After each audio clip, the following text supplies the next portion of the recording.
তো গল্পের শুরুতে আমরা কয়েকজন সরকারি কর্মকর্তা আর ন্যাশনাল সিকিউরিটি ডিপার্টমেন্টের কিছু লোককে একটা মিটিংয়ে দেখতে পাই। এই মিটিংয়ে আমরা জানতে পারি যে একদল সন্ত্রাসী কিছু সাধারণ মানুষকে গত 5 মাস ধরে বন্দি করে রেখেছে এবং এখন তারা মুক্তিপণ হিসেবে অনেক টাকা দাবি করছে। ঠিক তখনই জিয়াংগং হিয়ন, যে ছিল সিকিউরিটি এজেন্সির সেক্রেটারি, সে বলে সন্ত্রাসীদের দাবি মেনে নেবার আগে আমাদের 1 মাস অপেক্ষা করা উচিত। মিটিংয়ে বসে থাকা বাকিরা তার কথায় একদমই রাজি হয় না। তখনই হিয়নের অ্যাসিস্ট্যান্ট ইনচার্জ জিং ওয়ান সবাইকে বলে যে এই বন্দিরা সেখানে গত 5 মাস ধরে আছে, আর এমন পরিস্থিতিতে সন্ত্রাসীদের এখন যোগাযোগ করার পেছনে 2টো কারণ থাকতে পারে। প্রথমত, তারা বিষয়টাকে দীর্ঘায়িত করছে যাতে আরও বেশি টাকা দাবি করতে পারে, আর দ্বিতীয়ত হয়তো সকল বন্দিরা ইতিমধ্যেই মারা গেছে। তার এই কথা শুনে সবাই বেশ হতাশ হয়ে যায়। তো এরপর মিটিং শেষে সকল কর্মকর্তারা সেখান থেকে চলে যায় আর আমরা হিয়ন এবং ওয়ানকে একসাথে দেখতে পাই। এখানে হিয়ন ওয়ানকে বলে যে তোমার মতো 2-4 জন লোক আমার আশেপাশে থাকলে আমি কবেই প্রেসিডেন্ট হয়ে যেতাম। সে ওয়ানকে টাকার একটা খাম দিয়ে দেয় আর বলে এটা তোমার মেয়ের জন্য, যে কিনা বিদেশে পড়তে যাচ্ছে। ওয়ান প্রথমে টাকাগুলো নিতে চাচ্ছিল না, কিন্তু হিয়ন তাকে জোর করে, যার কারণে ওয়ান খামটা নিয়ে নেয়। তো এর পরের দৃশ্যে আমরা ওয়ানের মেয়ে চা কিং মিনকে দেখতে পাই, যে কিনা তার জিনিসপত্র গোছাচ্ছিল। তাকে দেখে মনে হচ্ছিল যেন সে তার বাবা ওয়ানের উপরে প্রচণ্ড রেগে আছে। তো আমরা দেখতে পাই যে চা তার মায়ের লেখা সর্বশেষ বইয়ের কপিটা নিজের কাছে রেখে দিচ্ছে। আসলে চা একজন র্যাপার হতে চেয়েছিল, কিন্তু ওয়ান তাকে পড়াশোনার জন্য বিদেশে তার আন্টির কাছে পাঠিয়ে দিচ্ছিল। এখানে আমরা এটাও জানতে পারি যে চাকে পড়ানোর জন্য ওয়ান নিজের বাড়িটাও বিক্রি করে দিচ্ছিল। তো এরপর আমরা ওয়ানকে গাড়ি চালাতে দেখি, আর সেই গাড়িতে খবর চলছিল যেখানে রিপোর্টার বলছিল যে তীব্র কুয়াশার কারণে অতিরিক্ত সতর্কতা জারি করা হয়েছে। ওয়ান আসলে চাকে এয়ারপোর্টে ছাড়তে যাচ্ছিল, আর পথিমধ্যে সে পেট্রোল নেবার জন্য একটা ফুয়েল স্টেশনে গাড়ি থামায়। এখানে স্টেশনের কর্মী ফুয়েল ভরার পরে ওয়ানকে বলে আপনার $64 বিল হয়েছে। ওয়ান তাকে নিজের কার্ড দিয়ে দেয়, যার উত্তরে লোকটা বলে যে কার্ড রিডার খারাপ হয়ে গেছে, তাই আমাকে ক্যাশ টাকা দিন। এই কথা শুনে ওয়ানের সন্দেহ হয়, আর তখনই সে ওই লোকটার চাবির রিংয়ের দিকে তাকায়। তার রিংয়ে অনেকগুলো চাবি ছিল আর একটা মাস্টার কিও ছিল, যেটা দেখে ওয়ান বুঝে যায় যে এই লোকটা গ্যাস স্টেশনের কর্মী নয়। ওয়ান তাকে বলে যে আমি এই টাকাটা স্টেশনের মালিককে দেব। এটা শুনে লোকটা তাকে অনেক অনুরোধ করে, কিন্তু ওয়ান সেখান থেকে চলে যায়। তো এখন পরের দৃশ্যে আমরা ইউরা নামের একটা মেয়েকে এয়ারপোর্টে দেখতে পাই, যেখানে তার বোন মিরানো তার সঙ্গে ছিল। ইউরা একজন গলফ প্লেয়ার, সে একটা আন্তর্জাতিক টুর্নামেন্টের জন্য যাচ্ছিল, কিন্তু মিরানের কারণে তার ফ্লাইট আজকে মিস হয়ে গেছে। মিরান আসলে পাসপোর্টটা চেকই করেনি, আর এয়ারপোর্টে এসে তারা জানতে পারে যে ইউরার পাসপোর্ট অনেক আগেই এক্সপায়ার হয়ে গেছে। তখন মিরান বলে যে আমরা আগামীকালই একটা ব্যাকআপ পাসপোর্টের ব্যবস্থা করে কাল সকাল সকাল ফ্লাইট ধরে নেব। ঠিক তখনই সেখানে একজন বৃদ্ধা মহিলা চলে আসে, যিনি ইউরাকে চিনতে পারে। তারা 2 বোন ভেবেছিল যে তিনি হয়তো ইউরার কোনো ভক্ত হবে, কিন্তু বৃদ্ধা মহিলা তাদেরকে বলে যে আমার মনে হয় তুমি আমার কোনো আত্মীয় হও। 2 বোন বেশ অপ্রস্তুত হয়ে যায়। তখনই সেখানে একজন বৃদ্ধ ভদ্রলোক চলে আসে। তিনি 2 বোনের কাছে ক্ষমা চেয়ে নেয়। তিনি 2 বোনকে বুঝিয়ে বলে যে তার স্ত্রীর আসলে অ্যামনেশিয়া রোগ রয়েছে, সে প্রায়শই সব কিছু ভুলে যায়। এটা বললে সে তার স্ত্রীকে নিয়ে এখান থেকে চলে যায়। তো এখন আমরা দেখতে পাই যে ওই বৃদ্ধ দম্পতি একটা বাসে করে এবং এই 2 বোন নিজেদের গাড়িতে করে এয়ারপোর্ট থেকে বের হয়ে যায়, আর তারা যাবার পথে একটা ব্রিজ পার হচ্ছিল, কিন্তু কুয়াশার কারণে সামনে কিছুই দেখা যাচ্ছিল না। সবারই গাড়ি চালাতে অনেক অসুবিধা হচ্ছিল, কিন্তু তখনই একজন পাগলাটে স্ট্রিমার সকল সতর্কতা উপেক্ষা করে খুবই দ্রুত গতিতে গাড়ি চালাচ্ছিল এবং উত্তেজনার বশে মনোযোগ হারিয়ে সে একটা অ্যাক্সিডেন্ট করে বসে। যেই তার গাড়িটা ধাক্কা খায়, অমনি একের পর এক গাড়ি কুয়াশাচ্ছন্ন ব্রিজের উপরে দুর্ঘটনাগ্রস্ত হয়ে পুরো ব্রিজের রাস্তাটা ব্লক করে ফেলে। অন্যদিকে ওয়ান আর তার মেয়ে নিজেদের গাড়িতে করে এয়ারপোর্টের দিকে যাচ্ছিল এবং তারাও সেই ব্রিজের উল্টো লেনে ছিল। হঠাৎ করে তাদের পাশ দিয়ে কয়েকটা মিলিটারি গাড়ি পেরিয়ে যায়, যেগুলোর ভেতরে কিছু কুকুর ছিল। ওই গাড়িগুলোতে আমরা একজন ডক্টরকেও বসে থাকতে দেখি। আর ওদিকে গ্যাস স্টেশনে আমরা আবারও সেই লোকটাকে দেখতে পাই যে কিনা ওয়ানের কাছে ক্যাশ টাকা চেয়েছিল। তো গ্যাস স্টেশনের মালিক তাকে অনেক বকাঝকা করছিল এবং আমরা জানতে পারি যে তার নাম আসলে জো। সে একজন ট্রাক ড্রাইভার। তখনই রেডিওতে ব্রিজের দুর্ঘটনার খবর চলে আসে, যা শুনে জো তার $64 নেবার জন্য নিজের কুকুর জোডিকে সাথে করে নিয়ে ব্রিজের দিকে বেরিয়ে পড়ে। তার ধারণা ছিল যে ওয়ান নিশ্চয়ই ব্রিজের ওই দুর্ঘটনার কারণে ওখানে আটকা পড়ে গেছে। আর হ্যাঁ, ব্রিজের উপরে ওয়ানের সামনের সেই আর্মির গাড়িটা দুর্ঘটনায় উল্টে যায়, যার কারণে ওয়ানও ব্রিজে আটকে পড়ে। সে সাথে সাথে তার বসকে এই ব্যাপারে খবরও দিয়ে দেয় এবং তার মেয়ে তাকে বলে যে বাবা, গাড়িটা উল্টে গেছে, ওর ভেতরের লোকেরা নিশ্চয়ই আহত হয়ে গেছে, আমাদের এক্ষুনি গিয়ে সাহায্য করা উচিত। এই কথা শুনে ওয়ান তার মেয়েকে গাড়িতেই থাকতে বলে, কিন্তু সে নিজে তাদেরকে সাহায্য করার জন্য এগিয়ে যায়। সে দেখতে পায় যে এই দুর্ঘটনায় সেই ডক্টর বেশ আহত হয়ে গেছে। এই লোকটার নাম হলো ডক্টর ইয়ং। আর এখানে থাকা সৈনিকেরা ওয়ানকে বলে যে আপনি প্লিজ ডক্টর ইয়ংকে একটু দেখে রাখুন। এটা বলে সৈনিকেরা সেই গাড়িটা চেক করতে চলে যায়। সেখানে তারা দেখে যে গাড়িতে থাকা খাঁচাটা ভেঙে গেছে আর ভেতরে থাকা সকল কুকুরগুলো বাইরে বেরিয়ে গেছে। এটা দেখে তারা দুজন খুবই চিন্তায় পড়ে যায় আর সাথে সাথে নিজেদের টিমকে খবর দিয়ে দেয়। এবার ওয়ান ডক্টরকে নিজের গাড়িতে বসায় আর দেখতে পায় যে গাড়িতে তার মেয়ে নেই। আর তখনই আমরা দেখি যে ব্রিজের উপরে একটা কুকুর বারবার নিজের মাথা ঠুকছিল। ওয়ানের মেয়ে এটা দেখে বেশ চিন্তিত হয়ে যায় আর সে কুকুরটাকে খাবার জন্য কিছু বিস্কুটও দিয়ে দেয়। সে কুকুরটার কলারে তার নাম লেখা দেখতে পায়, যেটা ছিল E9। তো চা সেই কুকুরটার কাছে যাচ্ছিল, ঠিক তখনই ওয়ান সেখানে চলে আসে আর তার মেয়েকে আটকে দেয়। এই সব কিছু দেখে কুকুরটা ওখান থেকে পালিয়ে যায়। ওদিকে বাকি কুকুরগুলো এদিকে ওদিকে ঘোরাঘুরি করছিল। আর একটা কুকুর মিরানের কাছে চলে আসে, যাকে দেখে সে প্রচণ্ড ভয় পেয়ে যায়। তো যাই হোক, সৈনিকেরা ডক্টরের কাছে চলে আসে আর তাকে জানায় যে ইকস খাঁচার বাইরে চলে এসেছে। এখানে আপনাদের বলে রাখি যে ইকস বলতে এরা এই কুকুরদেরকেই বুঝিয়েছে। তো সৈনিকেরা জানায় যে কন্ট্রোল প্রোগ্রাম চালু করার জন্য তাদের কাছে আদেশ চলে এসেছে। তাই এখন ডক্টর নিজের ল্যাপটপ থেকে একটা প্রোগ্রাম চালু করার কাজ শুরু করে দেয়। কিন্তু তখনই ওয়ান সেখানে চলে আসে আর সে তাদেরকে জিজ্ঞাসা করে যে আপনারা আসলে করছেনটা কি, যার উত্তরে সৈনিকেরা বলে কে আপনি। সে তাদেরকে নিজের আইডি কার্ড দেখায় আর বলে যে আমি ব্লু হাউসের সিকিউরিটি ডিপার্টমেন্ট থেকে এসেছি। সে তাদেরকে জিজ্ঞাসা করে যে আপনারা মোবাইল নেটওয়ার্ক কেন ব্লক করে দিয়েছেন। উত্তরে সৈনিকেরা বলে যে এটা একটা জরুরি পরিস্থিতি, কিন্তু ওয়ান স্বাভাবিকভাবে তাদের কথা মানে না, যার কারণে সৈনিকেরা বাধ্য হয়ে তাকে হাত করা পরিয়ে রাখে। এখানে ডক্টর ওয়ান আর তার মেয়েকে বলে যে আপনারা প্লিজ আমাদেরকে বিরক্ত করবেন না, কারণ পরিস্থিতি নিয়ন্ত্রণে না আনতে পারলে আমরা সবাই মারা যাব। আর আপনারা দুজন আমার সাথে সুরক্ষিত হয়ে আছেন, তাই চিন্তা করবেন না। তখনই ওই ডক্টর একটা ভয়েস রেকর্ডিং পাঠায় আর সকল সৈনিকেরা তৈরি হয়ে যায়। ডক্টর যেই রেকর্ডিংটা চালু করে, সাথে সাথে কুকুরগুলো তাদের লক করা টার্গেট অর্থাৎ খাঁচার দিকে এগিয়ে যেতে থাকে। মূলত এই রেকর্ডিংটা কুকুরদেরকে খুঁজে বের করতে আর নির্দিষ্ট একটা টার্গেটে আনার জন্য ব্যবহার করা হতো। সকল কুকুরগুলো আক্রমণাত্মক হয়ে খাঁচার দিকে ফিরতে থাকে আর সৈনিকেরা তাদেরকে ইলেকট্রিক শক দিয়ে খাঁচায় ভরতে থাকে। তো এখন ওই ডক্টর তার ল্যাপটপে দেখতে পায় যে সকল কুকুরগুলো টার্গেটের দিকে চলে গেছে, কিন্তু E9 নামের একটা মেয়ে কুকুর নিজের জায়গা থেকে একটুও নড়ছে না। ডক্টর বলে যেহেতু বাকি সকল কুকুরগুলো ভেতরে চলে এসেছে, তাই আমি প্রোগ্রামটা বন্ধ করে দিচ্ছি। তাই আমরা দেখতে পাই যে এটা করতেই সকল কুকুরগুলো সাথে সাথে শান্ত হয়ে যায়। আর ততক্ষণে মিলিটারি চপারও সেখানে চলে আসে এবং তারা ওই 8টা কুকুরকে নিয়ে যাওয়ার জন্য তৈরি হয়ে যায়।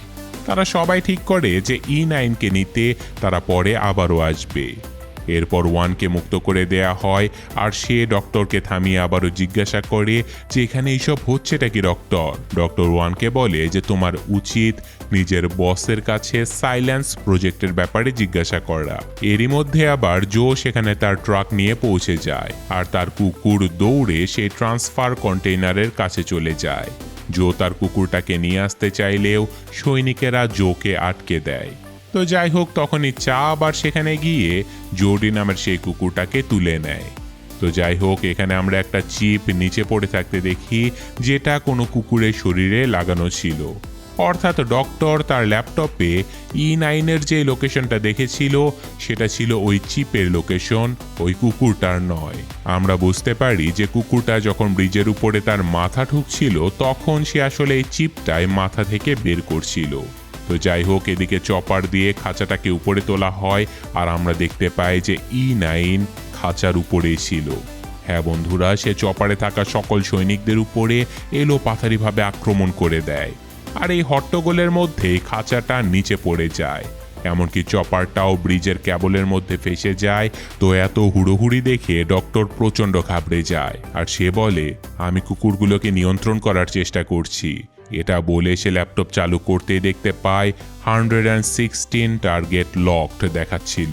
অর্থাৎ ব্রিজে যতজন লোক ছিল তারা সবাই এখন এই কুকুরগুলোর টার্গেট ছিল। কুকুরগুলো এবার নিয়ন্ত্রণের বাইরে চলে যায় এবং খাঁচা ভেঙে দ্রুত মানুষের উপরে আক্রমণ করতে শুরু করে দেয়। চারিদিকে দৌড়াদৌড়ি শুরু হয়ে যায় আর তখনই একটা কুকুর ডক্টরের উপরে আক্রমণ করে বসে। এর ফলে ডক্টরের ল্যাপটপটা নিচে পড়ে যায়। ওয়ান তার মেয়েকে নিয়ে সেখান থেকে পালাতে থাকে আর জো এবং ডক্টরও তাদের পিছু পিছু ছুটতে থাকে। এরপর ওয়ান তার মেয়ে আর ডক্টরকে নিয়ে নিজের গাড়িতে বসে পড়ে এবং এখান থেকে বেরোনোর চেষ্টা করে। তখনই চা জোকে দেখে ওয়ানকে গাড়ি থামাতে বলে। ওয়ান তার কথা শোনে না, কিন্তু চা ব্রেক চেপে দেয় আর জো গাড়ির দিকে দৌড়াতে থাকে আর তখনই একটা কুকুর তার পেছনে লেগে যায়। কিন্তু একদম শেষ মুহূর্তে ওয়ান গাড়ির ডিকি খুলে দেয় আর জো ভেতরে চলে আসে। আর ওদিকে ব্রিজের উপরে থাকা বাকি লোকেরা একটা বাসের ভেতরে ঢুকতে থাকে আর এটা সেই বাসটাই ছিল যেটাতে ওই বৃদ্ধ দম্পতি যাচ্ছিল। তো দুই বোনও সবার সাথে এই বাসের ভেতরে চলে যায়। তো যাই হোক, এদিকে ওয়ান গাড়ি চালাচ্ছিল আর তখনই ক্যাবলে আটকে থাকা চপারের কিছু জ্বলন্ত অংশ নিচে পড়ে যায় আর তাদের রাস্তা আটকে ফেলে। তাদের গাড়ির সামনের কাঁচটাও প্রায় ভেঙে গিয়েছিল আর গাড়িটাও ডিভাইডারের সাথে ধাক্কা খায়। অন্যদিকে সিকিউরিটি হেডকোয়ার্টারে আমরা জিয়াংগং হিয়নকে দেখতে পাই, যে কিনা এই পুরো ঘটনার রিপোর্ট নেয় এবং প্রেসকে বিবৃতি দেয়। সে দেশ ও জাতির সামনে সবাইকে আশ্বস্ত করে বলে যে আমরা যে কোনো মূল্যে ওখানে আটকে পড়া সবাইকে উদ্ধার করব। তো যাই হোক, এবার আমরা ওয়ানের কাছে ফিরে আসি। সে ডক্টরের ওয়াকিটকি দিয়ে বাইরে যোগাযোগ করার চেষ্টা করে। তখন একটা কুকুর যার মুখে মাস্ক লাগানো ছিল সেটা তাদের গাড়িতে আক্রমণ করে দেয় আর সামনের কাঁচ ভাঙার চেষ্টা করে, কিন্তু ভাঙতে না পেরে কুকুরটা নিজে থেকে এখান থেকে চলে যায়। এরপর ওয়ান জোকে বলে যে ডক্টরের জ্ঞান ফিরিয়ে আনো। তো ফাইনালি ডক্টরের জ্ঞান ফিরলে ডক্টর তাদেরকে জানায় যে সে রেস্কিউ ডগদের ব্রিড করে যাতে করে কুকুরগুলো মানুষের গলার আওয়াজে সাড়া দিতে পারে, অর্থাৎ কমান্ড ভালোভাবে অনুসরণ করতে পারে। কিন্তু আর্মিরা তাকে ফোর্স করেছিল যাতে করে সে এই কুকুরগুলোকে শিকার করার জন্য রিপ্রোগ্রাম করে। সে আরও জানায় যে ইউরোপ আর আমেরিকা থেকে সন্ত্রাসী ধরার জন্য তাদেরকে কিলার ডগস তৈরি করতে বলেছিল আর এই কুকুরগুলোকে এমনভাবে প্রশিক্ষণ দেয়া হয়েছে যাতে করে তারা আওয়াজ শুনে টার্গেট লক করে ফেলতে পারে আর তাদের উপরে আক্রমণ করতে পারে। কিন্তু কিছু গুরুতর সমস্যার কারণে এই প্রজেক্টটা বাতিল করে দেয়া হয় আর এই কুকুরগুলো ছিল ব্যর্থ স্যাম্পল আর আজকে এই কুকুরগুলোকে তারা মেরে ফেলার জন্যই নিয়ে যাচ্ছিল। এইসব কিছু শুনে ওয়ান আরও একবার ওয়াকিটকিতে মেসেজ পাঠায় আর এবার তার বস ইয়ন উত্তর দেয়। ওয়ান তাকে ঘটনাস্থলের পুরো রিপোর্ট জানায় আর সাহায্যের জন্য তাকে দ্রুত এখানে লোক পাঠাতে বলে। ইয়ন তাকে বলে যে চিন্তা করো না, রেস্কিউ টিম বেরিয়ে পড়েছে। তো এখানে ওয়ান আরও জানতে পারে যে খোদ সরকারের লোকেরাই এই প্রজেক্টকে অনুমোদন দিয়েছিল। তো যাই হোক, তখন একটা ভয়ঙ্কর বিস্ফোরণ হয় আর ওদিকে বাসে থাকা বেঁচে যাওয়া যাত্রীরা ওয়ানের গাড়ি দেখে তাদেরকে সাহায্য করতে এগিয়ে আসে। হর্ন দিয়ে তারা ওয়ানদেরকে সংকেত দিতে থাকে। তো বিস্ফোরণের কারণে চারিদিকে এক ধরনের বিষাক্ত গ্যাস লিক হয়ে গিয়েছিল, তাই তারা সবাই দম বন্ধ করে বাসের দিকে এগোতে থাকে। ওয়ান এখানে ওয়াকি টকিকে হিয়নকে আবারও বলে যে এখানে রেস্কিউ টিম দিয়ে কোনো কাজ হবে না, এখানে সোয়াট টিম দরকার। আর তারা এলে প্রথমে কুকুরগুলোকে অবশ করতে হবে, তারপর মানুষদেরকে বাঁচাতে হবে। সে এটাও বলে যে সাধারণ মানুষদেরকে এই হাইব্রিড কুকুরের ব্যাপারে কিছুই বলার দরকার নেই, তাদেরকে শুধু এটা বলা হবে যে এগুলো কিছু পাগলা কুকুর ছিল। এইসব কিছু বলে ওয়ান তাড়াতাড়ি বাসে উঠে পড়ে, কিন্তু তখনই চপারটা নিচে পড়ে যায় আর আরও একটা বড় বিস্ফোরণ হয়। এতে করে ব্রিজের কেবলগুলো ছিঁড়ে যেতে থাকে, যার ফলে ব্রিজটা মাঝখান থেকে একেবারে ভেঙে যায়। ফলে বাসটা দ্রুত পেছনের দিকে পড়ে যেতে থাকে, কিন্তু কোনো রকমে এ যাত্রায় বাসের সবাই প্রাণে বেঁচে যায়। তো সবকিছু শান্ত হওয়ার পরে ওয়ান বাসের যাত্রীদেরকে জানায় যে সে সিকিউরিটি ডিপার্টমেন্ট থেকে এসেছে আর রেস্কিউ টিম শীঘ্রই এখানে পৌঁছে যাবে।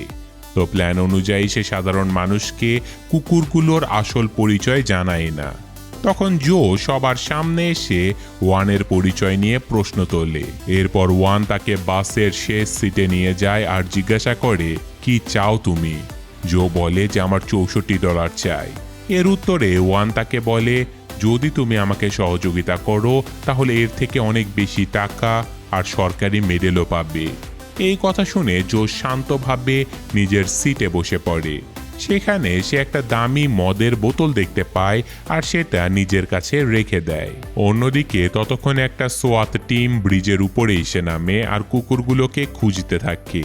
বাসের লোকেরাও সেই সোয়াট টিমকে দেখে আর কিছুটা স্বস্তি পায়।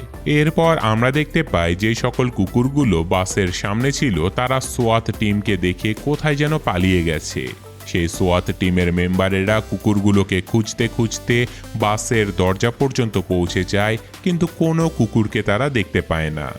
ওয়ান সৈনিকদের কুকুরের ব্যাপারে জিজ্ঞাসা করে, যার উত্তরে তারা বলে যে আমরা সব দিকে খুঁজে এসেছি, কুকুরগুলোকে কোথাও পাইনি, হয়তো ওরা পালিয়ে গেছে। ওয়ান তখনও পুরোপুরি বিশ্বাসই করতে পারছিল না, কিন্তু হিয়ন তাকে ওয়াকিটকির মাধ্যমে বোঝায় যে এই সৈনিকদের সাথে তোমরা সবাই সুরক্ষিত আছো। তাই তারা সবাই বাস থেকে নামতে থাকে, কিন্তু ডক্টর ওয়ানকে বলে আমি নামবো না। সে জানায় যে এই কুকুরগুলো নিজেদের টার্গেট ছেড়ে কখনো পালায় না, বরং লুকিয়ে পড়ে আর সুযোগ বুঝে আক্রমণ করে। তো যাই হোক, ওয়ান ডক্টরের কথা একদমই শোনে না আর তাকে জোর করে বাস থেকে নামিয়ে দেয়। ডক্টর বারবার চিৎকার করতে থাকে আর বলে যে আমরা সবাই মারা যাব, কিন্তু সবাই অস্ত্রধারী কমান্ডোদের ভরসায় ধীরে ধীরে এগোতে থাকে। আর ঠিক তখনই ডক্টরের নজর পড়ে একটা কুকুরের উপরে, যে কিনা লুকিয়ে লুকিয়ে তাদের পিছু নিচ্ছিল। ডক্টর প্রচণ্ড ভয় পেয়ে যায় আর একটা গাড়ির সাথে ধাক্কা খায়, যার ফলে গাড়িটার অ্যালার্ম বেজে ওঠে। জো তাড়াতাড়ি অ্যালার্মটা বন্ধ করে দেয় আর ডক্টর তাকে বলে, যদি আমার ল্যাপটপটা খুঁজে পাওয়া যেত তাহলে আমি কুকুরগুলোকে ট্র্যাক করতে পারতাম। কিন্তু কথা শেষ হবার আগে হঠাৎ করে কুকুরগুলো চারিদিক থেকে আক্রমণ করতে শুরু করে। সেই কুকুরগুলো মুহূর্তের মধ্যেই সকল সৈনিকদেরকে মেরে ফেলে। আর এই হইহট্টগোলের মধ্যে মিরানের গায়ে একটা গুলি লেগে যায় আর ওই বৃদ্ধা মহিলাকে একটা কুকুর কামড়ে দেয়। শুধু তাই নয়, ওয়ান এবং তার মেয়ের উপরেও কুকুরগুলো আক্রমণ করে দেয়, কিন্তু তারা এ যাত্রায় প্রাণে বেঁচে যায়। তারা দুজন বাসের নিচে লাগেজ রাখার জায়গাতে লুকিয়ে পড়ে। ওয়ানের শরীর থেকে কিছুটা রক্ত বের হচ্ছিল, যা দেখে তার মেয়ে প্রচণ্ড চিন্তায় পড়ে যায়। এই মুহূর্তে ওয়ান লক্ষ্য করে যে তার ওয়াকিটকিটাও কোথায় যেন পড়ে গেছে আর সেটা আনার জন্য তাকে আবারও ফিরে যেতেই হবে। যা তাকে মানা করে, কিন্তু ওয়ানকে তো যেতেই হবে। তাই ওয়ান ধীরে ধীরে সাবধানে ওয়াকি টকিটা আনতে চলে যায়। সে ওয়াকি টকিটা তুলে নেয় আর তারপর চায়ের ব্যাগটা তোলে। এরপর ওই মৃত সৈনিকদের কাছ থেকে কিছু গুলি, বন্দুক আর একটা লাইটারও তুলে নেয়। ওদিকে চা নিজের ফোনে একটা ভিডিও দেখছিল, আর এই ভিডিওতেই আমরা জানতে পারি যে তার মায়ের আসলে ক্যান্সার হয়েছিল এবং তিনি একটা বইও লিখেছিলেন, যার 350টা কপি ওয়ান নিজেই কিনে নিয়েছিল। মানে হয়তো ওই বইটা খুব একটা ভালো ছিল না বা বিক্রি হচ্ছিল না, তাই বই বিক্রি হয়েছে এই মিথ্যে আশা দেবার জন্য ওয়ান এমনটা করেছিল। তো যাই হোক, তখনই পেছন থেকে ডক্টর চাকে বলে যে আমি উপরে বাসে যাচ্ছি। এই কথা শুনে চা চমকে ওঠে, কারণ সে ভেবেছিল যে এখানে সে একাই আছে। অন্যদিকে ওয়ান, জো, সেই দুই বোন আর ওই বৃদ্ধ দম্পতিকে লুকিয়ে থাকতে দেখে। জো ওয়ানকে বলে যে আমি এদের সবাইকে সত্যিটা বলে দিয়েছি যে এগুলো কোনো পাগলা কুকুর নয়, বরং পরীক্ষামূলকভাবে তৈরি করা প্রশিক্ষণপ্রাপ্ত হাইব্রিড কুকুর। তখন বাধ্য হয়ে ওয়ানকে সবার কাছে ক্ষমা চেয়ে নিতে হয়। এখন আমরা দেখতে পাই যে বাসের সামনে সকল কুকুরগুলো ঘোরাঘুরি করছিল। বাসের ভেতরে ডক্টর চাকে বলে যে সামনে যে কুকুরটাকে দেখছো ওটা হলো ইকো-9 অর্থাৎ E9, আর এখানে বাকি যতগুলো কুকুর আছে সবগুলোই ইকো-9 সন্তান। তো এবার দৃশ্য অতীতে চলে যায় আর আমরা দেখতে পাই যে একটা ল্যাবে E9 শরীরে একটা চিপ লাগানো হচ্ছে। ডক্টর জানায় যে E9কে হিংস্র বানানোর জন্য তার সামনেই তারা E9 অনেকগুলো বাচ্চাকে নির্মমভাবে মেরে ফেলেছে।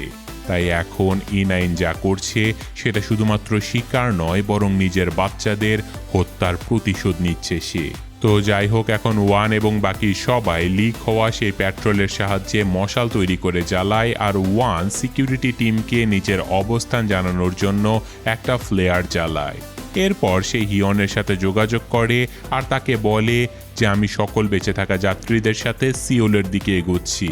হিয়ন তাকে বলে যে ওখানে বিষাক্ত গ্যাস লিক হয়ে গেছে, তাই তোমরা ভাঙা ব্রিজের দিকে এগিয়ে যাও, যেখানে সোয়াত টিম তোমাদের জন্য অপেক্ষা করবে।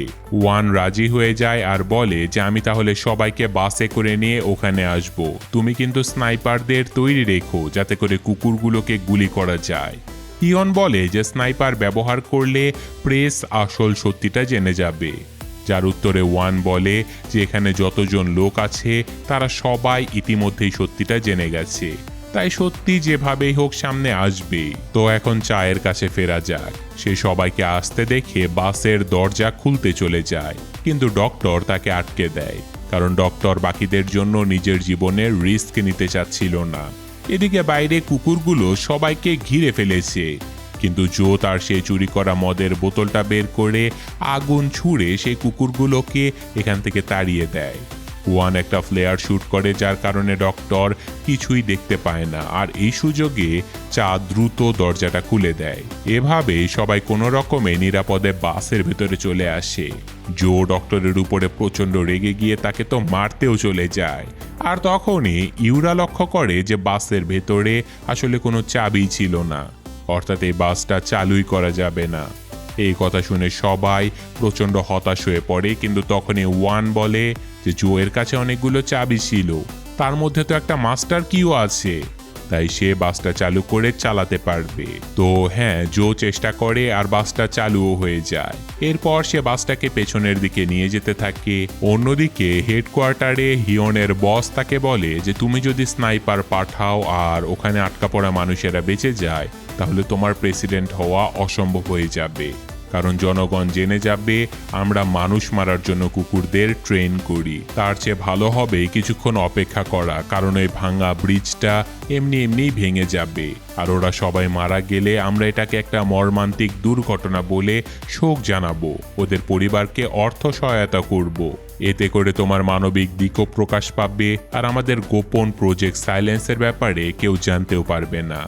অন্যদিকে বাসটা ভাঙা ব্রিজ থেকে কিছুটা দূরে এসে থামে। ওয়ান বারবার রেডিওতে হিয়নের সাথে যোগাযোগ করার চেষ্টা করে, কিন্তু ওদিক থেকে কোনো আওয়াজ আসে না। এবার বাসটা পিছলে যেতে থাকে, আর এবার সবাই প্রচণ্ড ভয় পেয়ে যায়।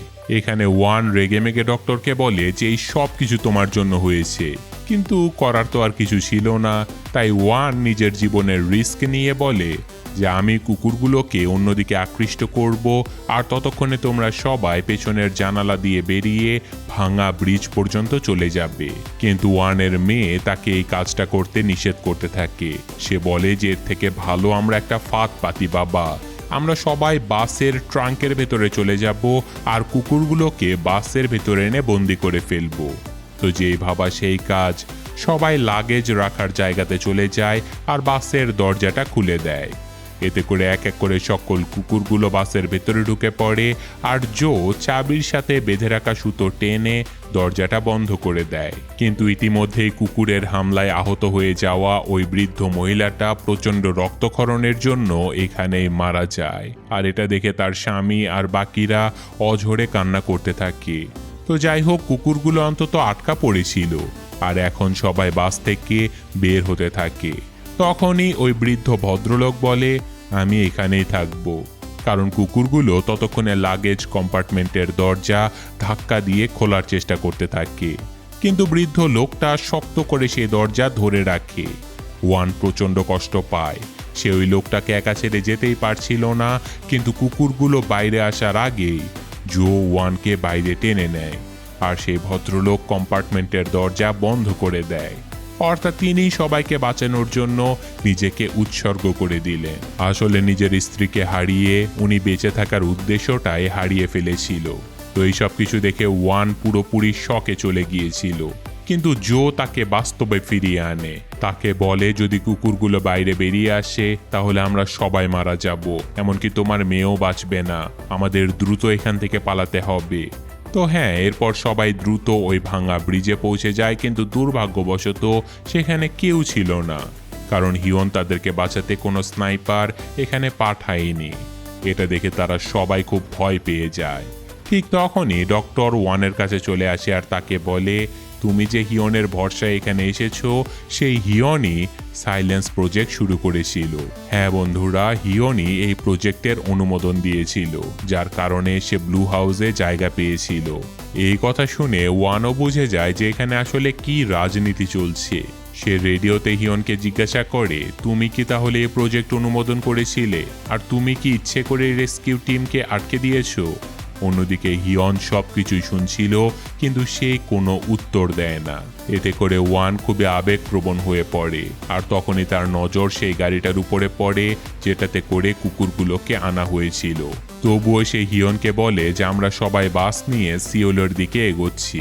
এটা খুবই বিপজ্জনক, কারণ ব্রিজটা যে কোনো সময় ভেঙে পড়তে পারে। তাছাড়াও এখানে বিষাক্ত গ্যাসও ছড়িয়ে পড়েছে।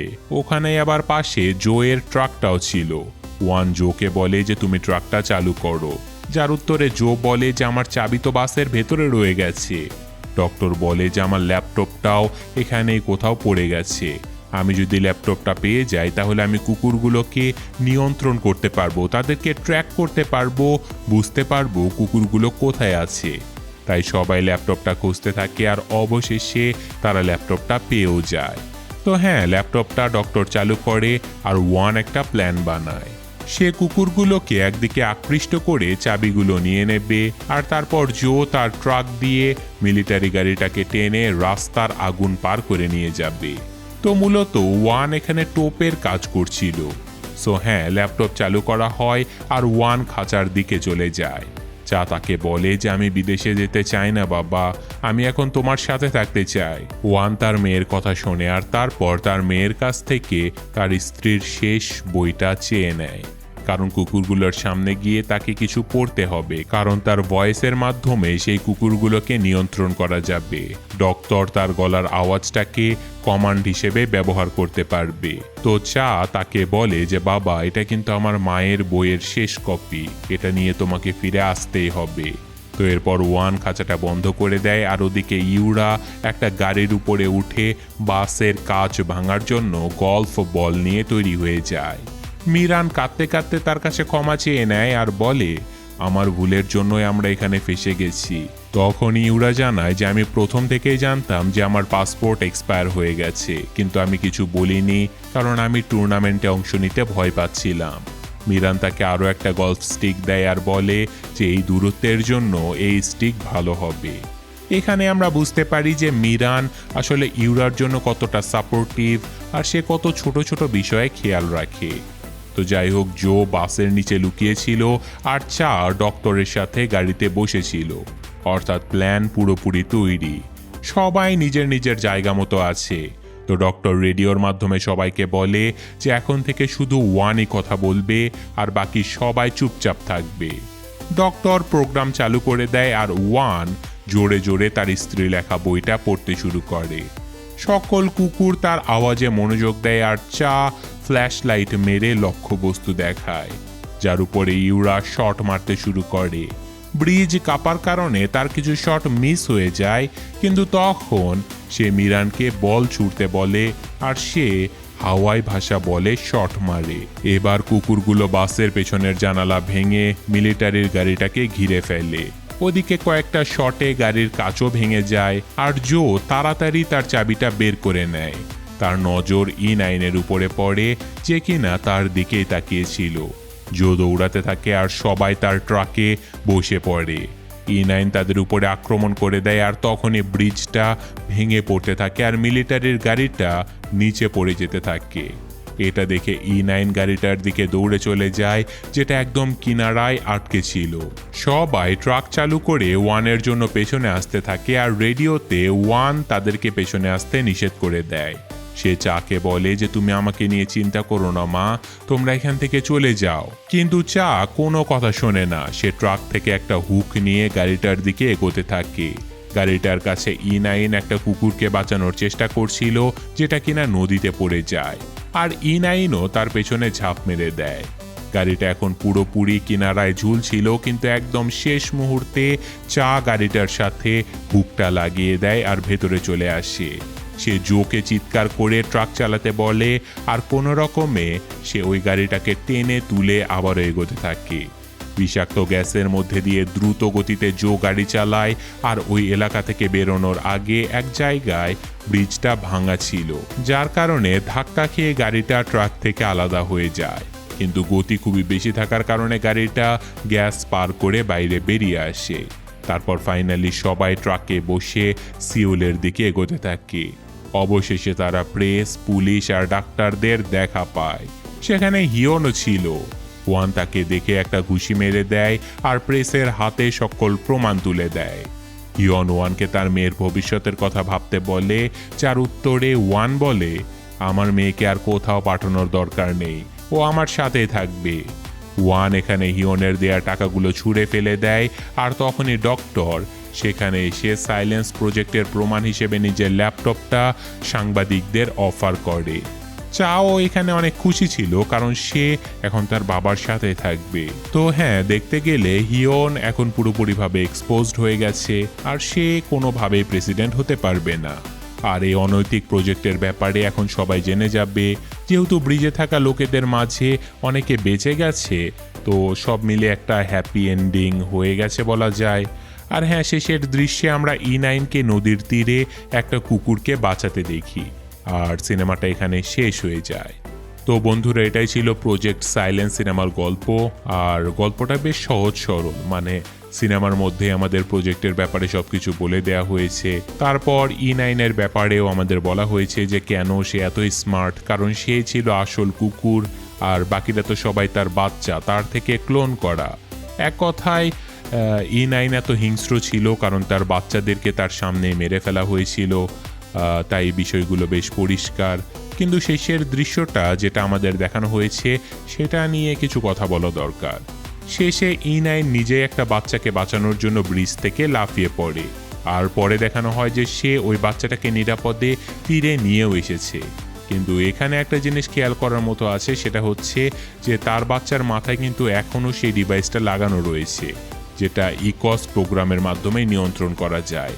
তো E9-এর এত বুদ্ধি ছিল যে সে নিজের মাথা থেকে ডিভাইসটা বের করে দিয়েছে। তো বলাই বাহুল্য যে সে তার ওই বাচ্চাটার মাথা থেকে ওই ডিভাইসটা বের করে ফেলবে। আর একটা সম্ভাবনা এটাও হতে পারে যে ডক্টর ইয়ং সাইলেন্স প্রজেক্টের সমস্ত গ্যাজেটস ধ্বংস করে দেবে, যার কারণে কোনো কুকুরের মাথায় ডিভাইস থাকুক বা না থাকুক, সেগুলো আর কারোর জন্য বিপদ হয়ে উঠবে না আর তাদের অবস্থানও কখনো জানা যাবে না। তো এইভাবেই দেখতে গেলে এটা সবার জন্য একটা হ্যাপি এন্ডিং হতে পারে, কিন্তু আমরা সবসময় জানি যে এই ধরনের সিনেমায় কোনো না কোনো নতুন চরিত্র আসবে যে কিনা আবারও প্রজেক্ট শুরু করবে, অর্থাৎ এই সিনেমার পার্ট 2 আসবে। আর তাছাড়াও এখন চায়ের কথা বলতে গেলে সে তার বাবার সাথে একরকম শান্তি খুঁজে পেয়ে গেছে, তো চা এখন আর বাইরে পড়তে যাবে না। সম্ভবত এখন সে কোরিয়াতেই নিজের পড়াশোনা শেষ করবে, আর হতে পারে সে গানও চালিয়ে যেতে পারে, কারণ তার স্বপ্ন ছিল একদিন বিখ্যাত র্যাপার হওয়ার। অন্যদিকে ওয়ান আসলে তার জীবনের সমস্ত সঞ্চয় তার স্ত্রীর ক্যান্সার চিকিৎসায় খরচ করে ফেলেছিল, যার কারণে তার মেয়ের পড়াশোনা করার জন্য তার কাছে বেশি টাকা পয়সা ছিল না। তাই সে ভেবেছিল যে সে তার বাড়িটা বিক্রি করে তার মেয়ের পড়াশোনার খরচ জোগাড় করবে, কিন্তু যেহেতু চা এখন তার সাথে থাকবে তাই সম্ভবত এখন তার বাড়িটা আর বেচতে হবে না। তো আর তাছাড়াও সে যেহেতু হিয়নের দেয়া টাকার খামটা ফিরিয়ে দিয়েছিল, তার মানে সে মনে মনে অনেক ভালো মানুষ, কারণ সে খুনির কাছ থেকে কোনো টাকা নিতে চায়নি। আর হিয়নের কথা কি বলবো, সে তো ধরা পড়েই গেছে। তো গল্পটা এখানেই শেষ হলো। আজকের মতো আমি বিদায় নিচ্ছি। আল্লাহ হাফেজ।